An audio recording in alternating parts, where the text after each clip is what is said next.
With the path to Ysgith hidden from view, Meve proceeded like one blind, moving solely by touch. With each step, she could not know if she would find rock or plunge beneath the black water's surface. The Queen's soldiers followed single file, carefully mirroring her every move. The Lyrians, near the end of their strength, got lucky when a light breeze dispersed the fog to reveal dry land. The Queen let out a sigh of relief. At last. Meve kicked off her boots to empty them of water and mud, then promptly screamed. Ah! Her legs were in leeches, slimy, bloated leeches. Ignoring the pain and trickling blood, she frantically tore them from her legs, wishing to be rid of them. Having plucked the last parasite from her calf, Meve grabbed her boot to crush the bloodsucker beneath her heel. Yet it had already slithered off. She spotted it on the trunk of a birch where, like a very fast snail, it was climbing. What the devils? But Meve's words caught in her throat. Leeches and ticks in the dozens dangled from the tree's branches. Some were so gorged on blood that their skin was translucent and on the point of bursting. Meve had some difficulty muting the urge to retch. The Queen stepped back, finding it hard to believe what hung before her eyes, confused as to what it all meant. The Lyrians marched in silence, too tired to keep in step with the drums. Suddenly, the wind rose to a howl, and there was a loud crash of thunder. Blast! Meve leapt from her saddle. We camp here. Pitch the tents, quickly! Quickly! As the soldiers rushed to unload the wagons, a wall of water came down, soaking them to the bone. Later, they sat in their leaky tents, huddled, teeth chattering, violent coughs rocking their frames. The storm raged the night through, then finally passed before dawn. Meve emerged from her tent to wring out her coat. Reynard approached, his gait heavy, his face grim. Your Majesty, several men of the 11th, a dozen or so, sought to flee last night. Sentries stopped and bound them. Now they await your judgment. Meve fastened her still wet coat. She knew well why the men had tried to desert. They longed for their kin, had lost sight of victory, perhaps even no longer believed. Yet the marching and fighting seemed destined to go on forever. The Queen sympathized. She too was spent, and many doubts plagued her. Yet she knew the deserters had to be punished. The question was, to what extent? Meve entered the tent where the prisoners stood. Some of the men looked away, ashamed at their deed. Others raised their gazes to meet hers, their eyes red, tearful, pleading.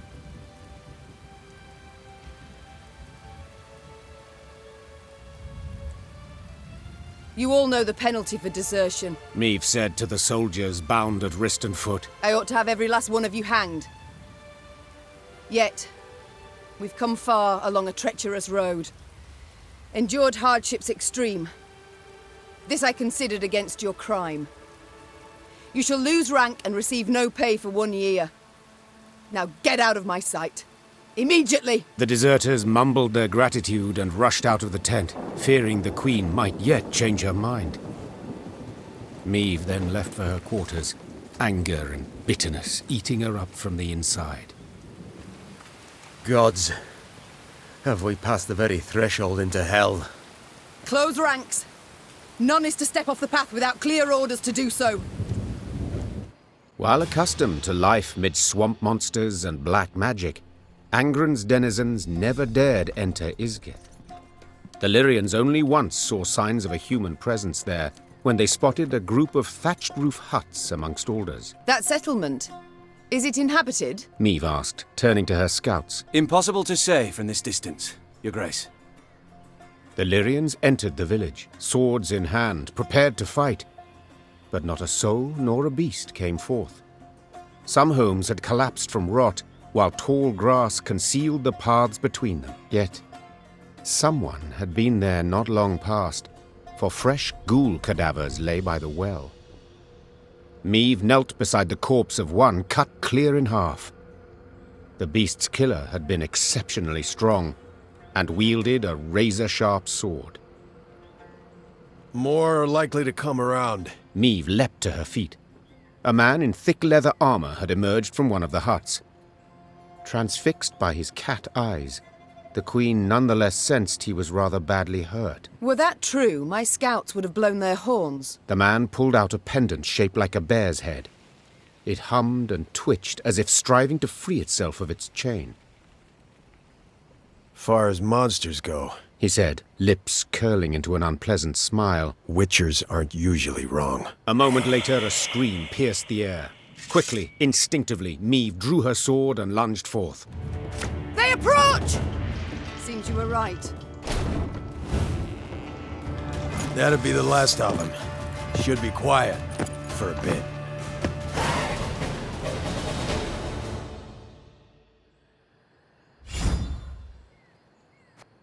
The Lyrians emerged victorious, due in no small part to the Witcher. Thanks for the help. Name's Ivo, Witcher, School of the Bear. Meve, Queen of Lyria and Rivia. Well, well. Didn't expect to see anyone out here. And certainly not a queen with an army in tow. We're not here by choice. I bet not. No one plans to pass through Ysgith. And you? What's brought you here? A contract, perchance? That's right. Hunting a monster. I know your services to be rather dear.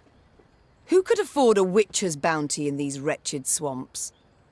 Nilfgaardians. Blast, of course. Preparing the land for settlement. Cull the monsters, drain the swamp, then bring in slaves. Doubtless from the north. Maybe. I got paid in advance. I didn't see the need to ask any questions. But did you have to take the coin? Don't you see what they're doing? Forgive me, your majesty, but seems to me you're confusing witchers with knights-errant. We don't fight oppression, right wrongs, or avenge orphans. We slay monsters for coin. And it don't matter whose head's on the front or whose coffers it's from. This beast you're out to slay, what is it? Hang on. You mean to tell me you've led your force into Ysgith and don't even know what lives here? I believe I was clear. We're not here by choice. Yeah, but now that you are here, it'll take a minor miracle to get you out. Ysgith swamps, realm of a truly dangerous being. Elves call it Gwent, the Bloody Mistress. Over generations, locals twisted the name until it became Gwent. Indeed. I've heard it. So you've also probably seen her beloved fruit, leeches and ticks. You'd all be wise to stay away from them. This Gwent, what is she exactly? Depends who you ask. Elves saw a fallen goddess in her. Never managed to cut her down while they lived here, but they did stem her growth, kept her from growing stronger. As for the local humans, spirit of a cursed princess, that's their take. Deep belief, actually. Care to elaborate? Stories that she was riding north to marry a Temerian duke. Whole retinue and caravan got lost, wagons got stuck, everybody drowned in the bog. Quicksand got him, that sort of thing. Gwent grabbed a root before the quagmire swallowed her whole. Hollered for hours. But there wasn't a soul around to hear her. Leeches, hundreds covered her, settled in for a royal feast, sucked her dry, drained her to pretty much the last drop. Fear and revulsion so completely overcame her spirit, she couldn't pass into the afterlife. So she came back, revived by Ysgith's magic. Ugh. A chilling tale. Yeah, except made up, probably. Don't believe the elven legends either. Gwent is a monster, plain and simple. Extremely dangerous, sure, but just a monster. The leeches and ticks, you called them her fruit. It's kinda complicated. We've time enough. Gwent is a little like a vampire. They're kindred creatures. Except instead of feasting on the blood of others, She feeds them her own. I'm not certain I understand. They're parasites, right? She puts them on her body, feeds them her own blood, then hangs them on shrubs and trees. Ugh, to what end? To other monsters, they're delicacies.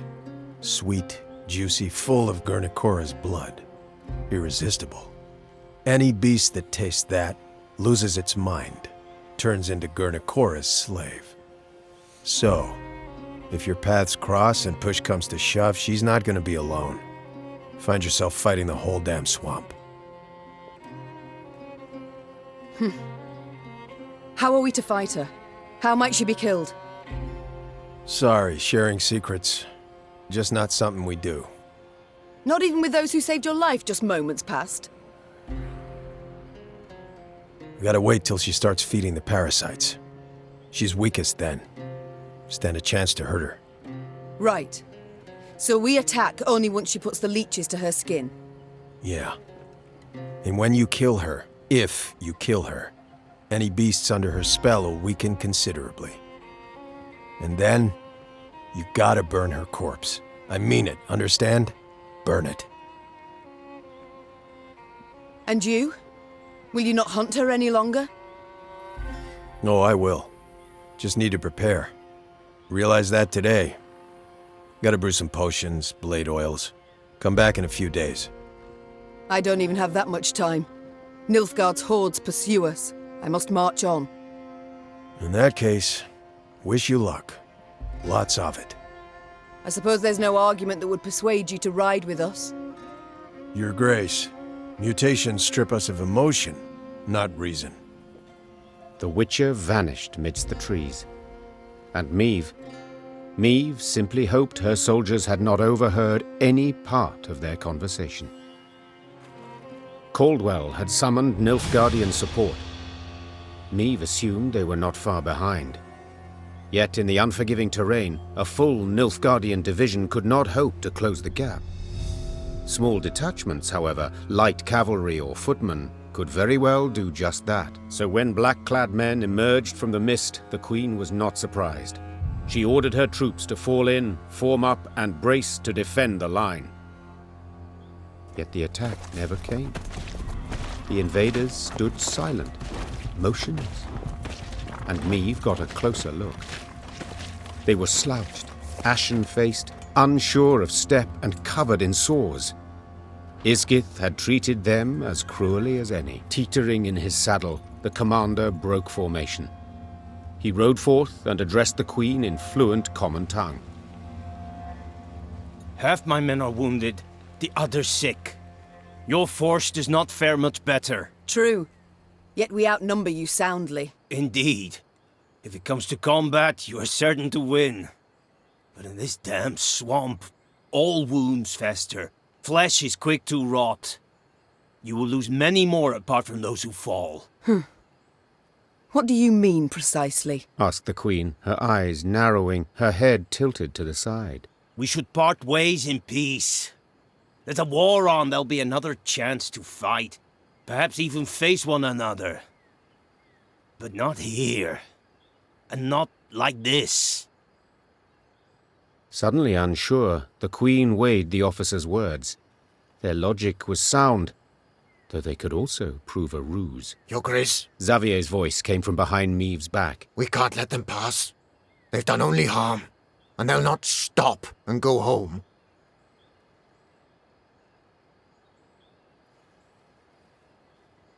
So be it. I accept. Meve answered after thinking a while. We shall cross swords some other day. Beneath a clear sky.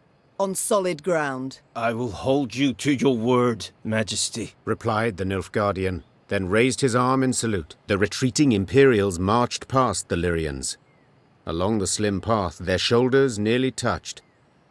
Meve soldiers glared from beneath their brows, their eyes locked on the foe till the last vanished in the woods. Then, collectively, they let out a sigh of relief.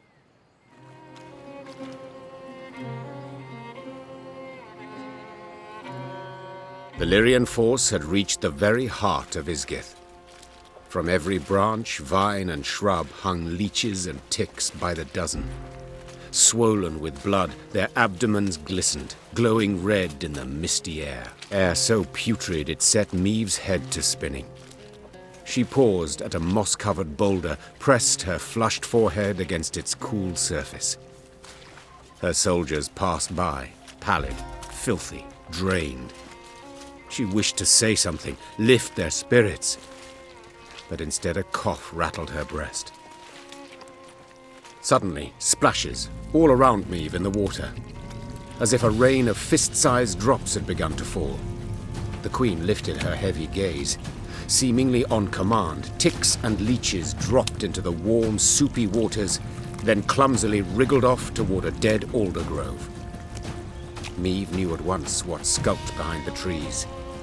Geralt, Ysgith's mistress, Ysgith's queen. Weapons at the ready! The Queen roared. Close ranks! The Lyrians quickly converged, formed a wall of shields, and crouched behind them. Terrified, they stared as a multitude of eyes flashed open midst the branches while revolting, muck-covered beasts rose from the gurgling waters around. Meve silently uttered a prayer. Hail, Melitele, great mother, maiden and crone, ever have us in your care.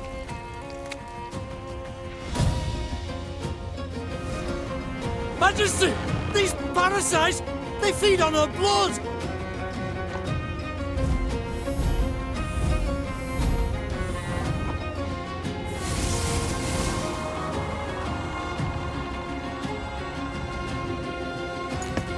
Ha! God save the Queen! How quickly the scales tip.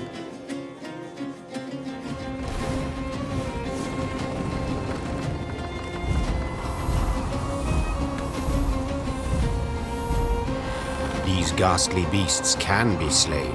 They can be overcome. Remember that unwarranted arrogance kills, slowly and insidiously.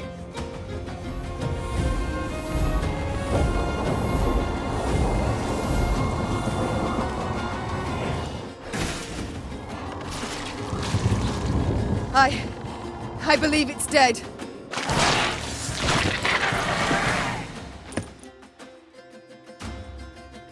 Of the battle in Ysgith, Meve remembered very little.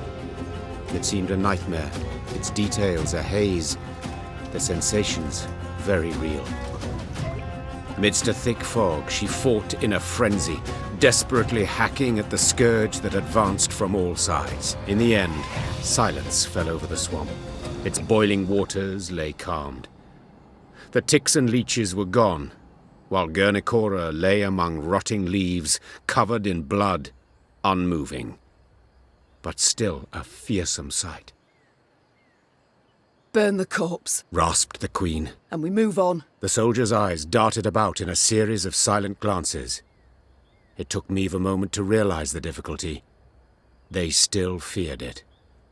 Though the monster's lifeless body lay on the ground, they dared not go near.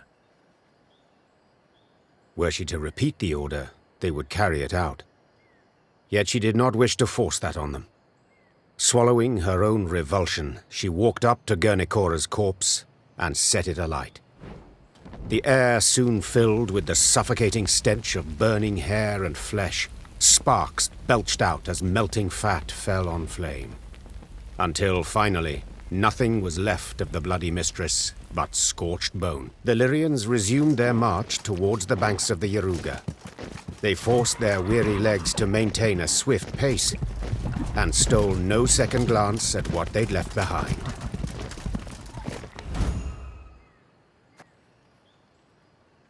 One day, the quartermaster approached with news to report. Alas, bad news. Your Grace, our food stocks have near run out. And about villages, folk have naught to spare, not even to trade. The Queen dispatched small groups of scouts. They were to scour the countryside for hunting camps, beekeepers, charcoal burners, any souls willing to trade food for coin or goods. The first scouts came back around dusk. The last 3 detachments returned not at all. At first, Meve suspected they'd fallen prey to monsters, the beastly or Nilfgaardian kind. Later she learned the men had left naught of their belongings behind. She'd been soft-hearted toward deserters. This lot decided they too would give it a try. That night Meve lay still but sleepless. Beneath thin covers she was cold, hungry, irate. Towering alders grow thick in Ysgith, their crowns weaving an expansive canopy that obscures the sky. Any sunbeams to slip through this twisted thicket scatter in the milky mist below. Thus the marsh abides in a state of perpetual twilight, wherein a sense of time and direction are easily lost. As the force moved along, a glow appeared in the trees. The Lyrians squinted, their mouths agape in wonder. An orb hung over the water, pulsating, humming. It circled the soldiers, darted off a distance, then hovered as if waiting. A will-o'-the-wisp, that is, whispered one of the footmen. Believe it's keen to show us something. Meve knew the wisp could prove treacherous, lead them into a trap. Nonetheless, she followed, though not entirely certain why. Her soldiers seemed eager, she sensed they approved. Yet she was also simply curious. We follow it. Carefully. Weapons at the ready.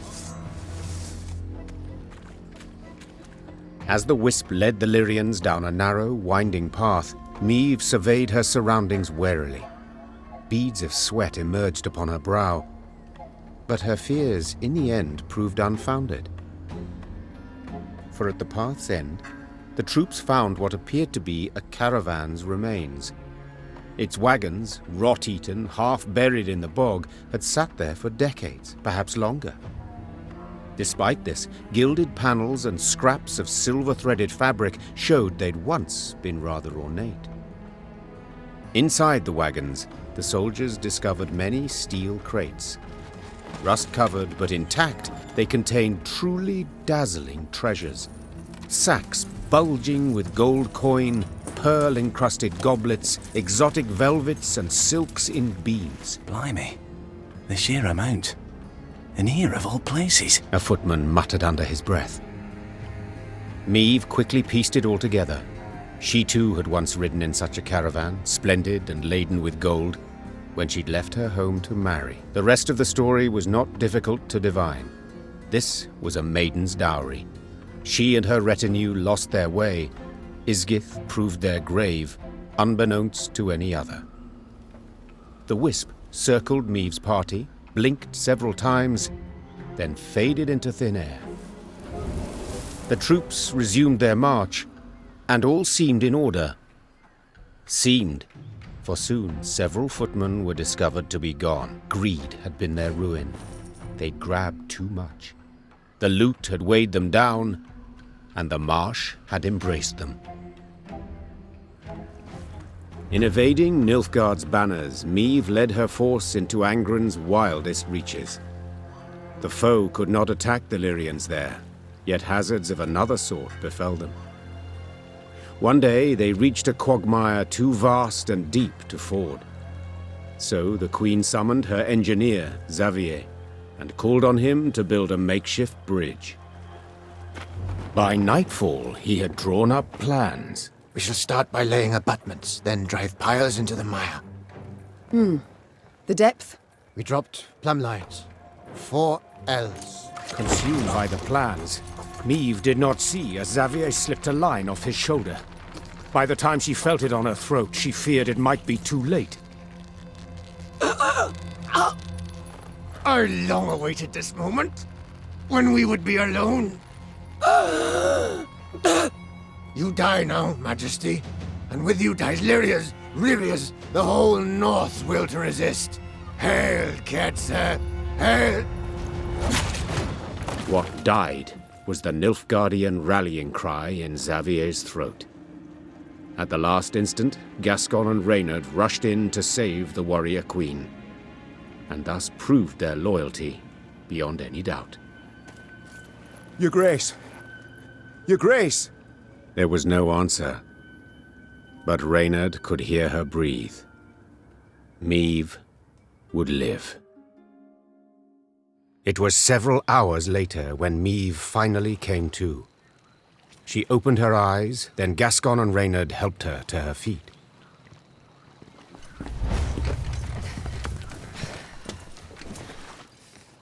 Careful, Your Majesty. I should have been more careful earlier. Damn it. If you two hadn't... No need for words. You needn't mention it. I couldn't disagree more. We're due for a long conversation. First of all, I owe you thanks. Second, my trust in you both has been heavily tarnished. I believe that goes without saying. Yet today you proved beyond all doubt that I can rely on you. So I thank you. To serve under your banner, Majesty, 'tis an honor.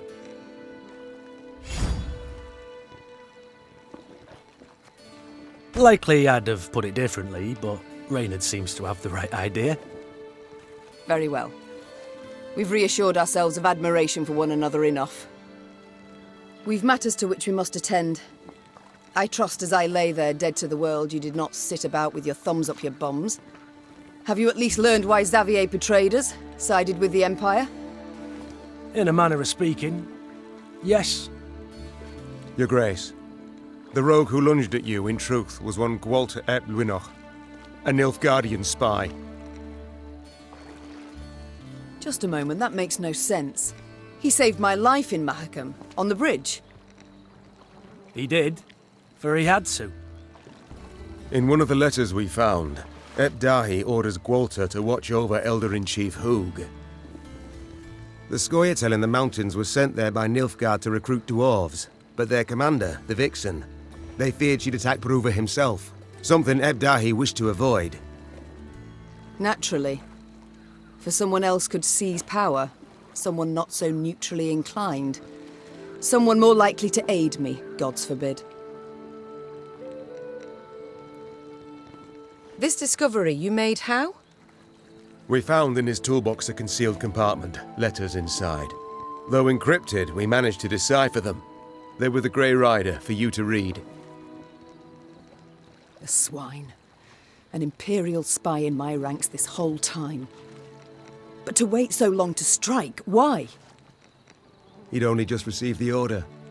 Another letter in the box, signed by General Dahi, stated, "To Gwalter ep Rivia, eliminate M at first opportunity." Honourless bastards. They'll stop at nought. Now, Meve, you'll gain nought by getting riled. No sense to it. This is good news, in fact. Is that so? Think. Dahi had a spy in our midst. He knew our movements, had his eye on us, his finger on the pulse. He knew our plans, who we parlayed with, and yet he didn't order your assassination. For you posed no threat.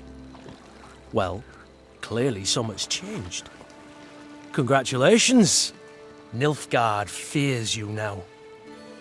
And rightly so. But we found him in the rubble at Rosberg, midst the ashes. Precisely what placed him beyond suspicion. We suspect Gwalter enlisted with the Edanians some years past, infiltrated that army. He had a hand in Rosberg's defence. Then, when the time was right, he lent that same hand to its demise. Caused an explosion that tore a hole through its walls.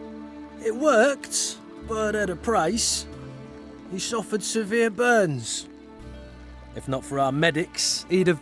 Stop. So it was not elves who brought about the fort's fall as he claimed? A filthy lie to stoke the fires of racial hatred, to stir conflict and chaos and rage that would make the realm of Edirn waver and fall. If we're to judge by Rayla's actions, he was rather successful. Bastard. Yet even so badly hurt, in such pain, not for a moment did he drop his mummer's act. I've heard much of Nilfgaardian spies, Your Grace. They're trained from childhood, face constant indoctrination. They do anything for the Emperor, anything and everything. As soon as Gwalter spotted a chance to join our ranks, to be at your side, he took it, exploited it ably. To be brief, I've traitors all about me. Your Grace, you resent our actions, I understand, but... You. Willem, the Cad Caldwell, Gascon, Gabor, finally Xavier. Tell me how. How am I to trust anyone? You can't. Amongst all the realms in the north, you're Nilfgaard's sole rival. One remaining threat. All other rulers either soundly defeated and enchained, or tails tween their legs, they've donned Nilfgaard's leash. The Blackclads will do all to destroy you, if not upon the field, then in secret, with an assassin and a quick, sharp blade. What's left? Prayer? Melitele too is sure to turn and take Nilfgaardian gold sooner or later. Ugh. We've talked enough. We must form up. Move on. Majesty, you ought to rest. You stand swaying. Your step can't be too sure. Only my horse needs step true. Meve, you've just about had the life chopped out of you. No time to play the hero. I'm not Gascon. Quite the opposite, actually. These damn swamps, they terrify me. I wish to get the hell out and never, ever look back. The Aruga lies near. I sent scouts ahead. They've secured a barge. We can sail to Red Lobendon. Splendid. Sound the horns. We march. Sandflies and mosquitoes blanketed Meve's face and neck. She did not bother to brush them away. She'd been in Angren long enough to know more would come in their place. Your Majesty, Reynard called from behind. our scouts have returned. We've a large force of Blackclads on our tail, infantry and horsemen, and they draw nearer. Blast! Meve wiped away the sweaty hair stuck to her brow. What say you, Reynard? Shall we give them a fight? We're but a few miles from the river where a barge awaits. It makes no sense to battle now. Though near her strength's end, Meve stepped up her pace. She could not wait to stand upon a barge deck and leave Angren's infernal bogs behind. Alas, in place of the promised vessel, they found only severed moorings. No! No, it can't be! Suddenly, Meve drove her fist into the trunk of the nearest tree. Fortunately, a soft and rotted one. This isn't so! Your Grace, have mercy. I stepped away but for a spell, Croaked a scout, pale as a ghost. and thieves jumped out the underbrush. Fell upon it. Whole band of them. A white-haired warrior, a minstrel, and a lass what had a bow. Well, is that all? Interrupted Gascon. No vampire sat upon an ass with no saddle? You cocked up, man, damn it. Meve, what now? The Queen turned back towards the swamp. Between the trees, she glimpsed a golden sun glimmering upon a banner. We shall discuss that later, Said the Queen, drawing her sword. provided we survive. Near the battle's end, Meve faced a black-clad officer. Nimbly dodging his strike, she countered. The Queen's sword sank deep, the hilt rattling his breastplate. A rush of hot blood covered Meve's hands. The winged helmet toppled from the officer's head, exposing a sweaty face, gasping for breath.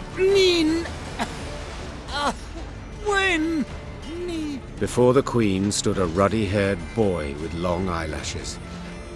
He was Willem's age, perhaps a bit older. His body slumped, then disappeared beneath the malodorous foam atop the murky waters. Meve cast away her sword as if it had burned her hand. Majesty, what is it? Are you hurt? Reynard said, rushing to her side. No, I'm not. It's fine. Give the order to march.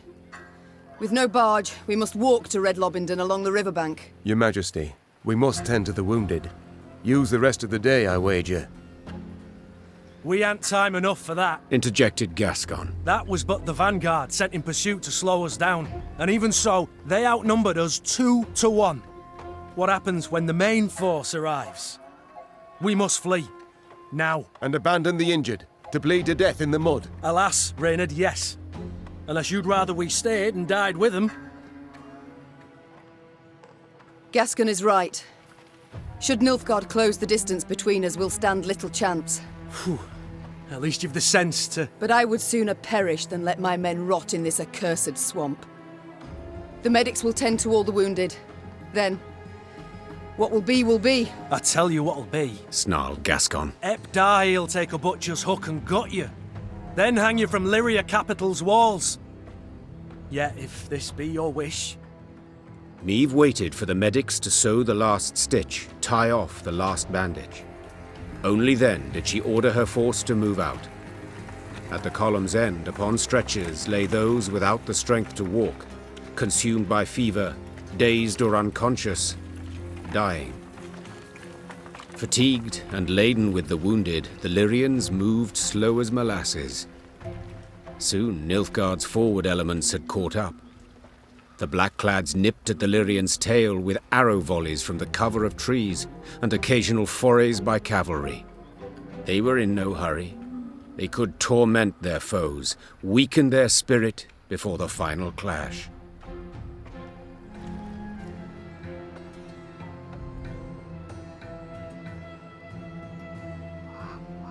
At long last, Meve spotted a dark form spanning the river's course, Red Lobendon's bridge.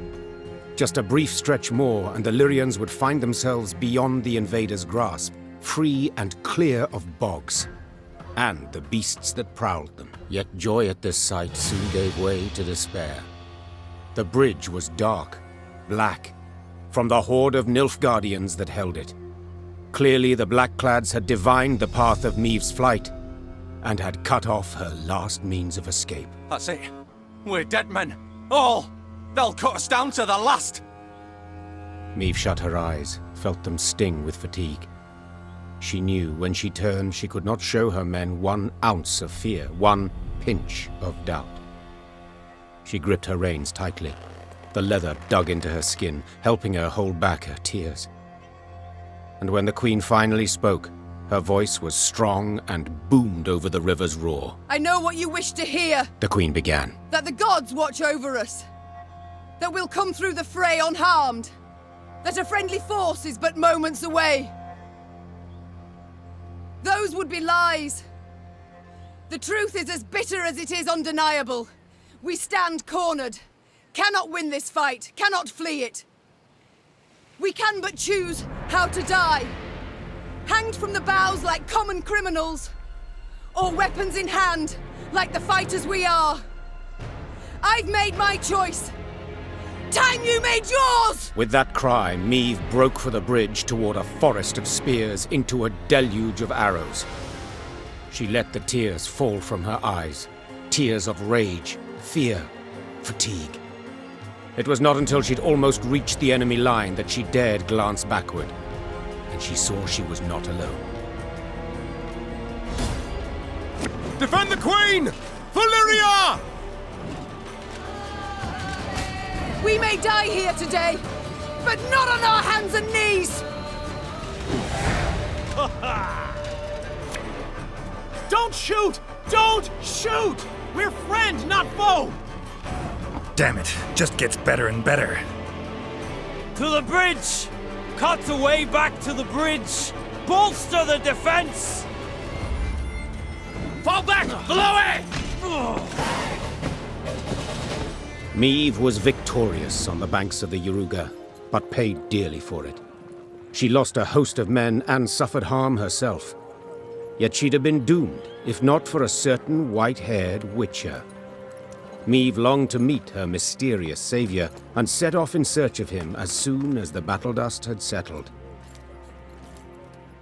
She found him with the field surgeon and learned he was none other than the witcher Geralt. Yes, incredible as it may seem, I've heard the tale from several and can vouch for its truth. At any rate, making naught of the fact that Geralt's ears were ringing from a blow with a mace, Meve began immediately to interrogate him. You for Faith Woodbridge? Asked Meve, prodding him insistently. For a spell, Geralt worried his hearing was shot, but then realized the Queen had a lisp. Worked out that way, I guess. You guess? Meve gagged on the blood in her mouth. Someone hold me! The Queen felt Geralt merited the highest honor, a knighthood. Another monarch might have delayed until a more opportune time, but not Meve. Meve delayed nothing. Count Odo, you, sir, do the honors. Alas, I cannot because of my tooth. For valor shown in battle, I, Meve, by the gods' grace, Queen of Lyria and Rivia, hereby do knight thee. Geralt of place unknown. The bridge you felled with men from Rivia. Or so you guess. I guess it falls to me to dub thee Geralt of Rivia. Meve had come home, though by a circuitous route, through Edern's smoking embers, Angren's beast-infested quagmires, cross Mahakam's snow-capped ridges. But she had returned, cloaked in legend, a mighty army in tow. The moment was weighty, and not to be tainted even by Geralt of Rivia's disappearance, or dare we say desertion. The hero of the battle for the bridge was now a sought man. Yet Meve was determined to take back her realm, with or without the Witcher's aid. The Lyrians' daring escapade behind enemy lines, and the triumphant victory at the battle for the bridge that crowned it, breathed new life into the North's war effort. Bands of resistance fighters now swarmed the conquered lands, while Cedwyn and Redania, on the verge of swearing fealty to the Emperor, suddenly broke off talks with the invader. The Nilfgaardian war machine suddenly screeched to a halt, and the tide of war turned. Facing a united North, the invader had to withdraw the bulk of its forces from Lyria and Rivia. The way was cleared for Meve to retake her lost lands, defeat General Epdahi, and depose Willem, or perhaps mother and son would not have to fight after all. Milady, I come at King Willem's bidding. Prince Willems. His Majesty proposes a meeting. No arms, no escorts. His Majesty? Whelp's barely tall enough to reach his mother's bosom. For shame! Silence. Let him say his piece. His Majesty, Willem I, wishes to discuss the possibility of a truce. He wishes to surrender. Is that his aim? Your words, not mine, Your Grace. I've a few more on the tip of my tongue. But save them I shall for later. Willem I's chosen the site for the parley. Willem I will choose nought. If he wishes to speak, let him meet me midst the ruins of Devil's Tower. Understood, Your Grace. I'll relay your terms. Willem's emissary rode off, serenaded by hisses and jeers. Frightened by the clamor, his horse reared and kicked. The rider forced his mount to obey with cracks of his crop, striking many more times than was necessary. The fool. Nag'll toss him off first chance it gets. Soon as he loosens the reins. No great loss, I wager. But tell me, your thoughts on this reunion? Sounds a ruse to me. But I know that won't stop you. Whence this certainty? Come now, Meve. At the end of it all, he's your son. You still care about him, it's obvious.